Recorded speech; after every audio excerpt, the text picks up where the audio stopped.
बहुत सारे लोग ये क्लेम करते हैं कि यूपीएससी ने अपने नए पैटर्न के थ्रू एलिमिनेशन टेक्निक का रोल कंप्लीटली खत्म कर दिया। क्या ये बात सच है? आइए फाइंड आउट करते हैं 2025 के क्वेश्चन पेपर के थ्रू। आप अपनी स्क्रीन पर जो क्वेश्चन देख रहे हैं वो 2025 के पेपर में पूछा गया था। ये यूपीएससी का लेटेस्ट पैटर्न है जहां पर 3 स्टेटमेंट एक्सप्लेनेशन टाइप के क्वेश्चन यूपीएससी ने पूछे हैं। अगर आप स्टेटमेंट नंबर 3 को ध्यान से पढ़ेंगे तो वहां पर ये क्लेम किया जा रहा है that clay is not porous at all. ये एक एक्सट्रीम स्टेटमेंट भी है और हमें पता है कि क्ले में भी पोर्स होते हैं, चाहे छोटे छोटे ही क्यों ना हो। अगर आप इस स्टेटमेंट को आइडेंटिफाई कर पा रहे हैं तो आप ऑप्शन नंबर ए और बी इन्हें एलिमिनेट कर सकते हैं।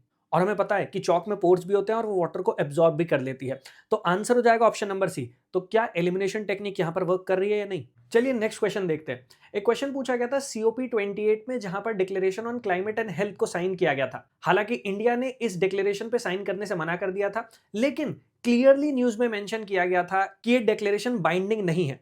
तो इसके बेसिस पर आप ऑप्शन नंबर ए और बी को क्लियरली एलिमिनेट कर सकते थे और आपके पास दो ही ऑप्शन बचते, सी एंड डी। इसका आंसर बहुत सिंपल था, ऑप्शन नंबर सी। एक और क्वेश्चन दिखाता हूं, ये ज्योग्राफी से रिलेटेड था जहां पर अर्थ के एक्सेस और रोटेशन की बात की जा रही थी कि उसमें चेंजेस आ रहे हैं। अगेन यहां पर सेकंड और थर्ड स्टेटमेंट दोनों करेक्ट हैं और बेसिक ज्योग्राफी पर बेस्ड है।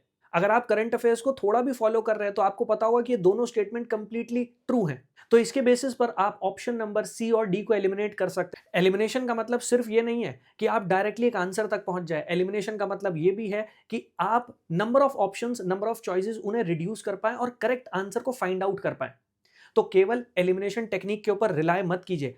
आप एलिमिनेशन टेक्निक को अपनी नॉलेज के साथ सप्लीमेंट कीजिए, तभी आप प्रीलिम्स एग्जाम को क्रैक कर पाएंगे। All the best.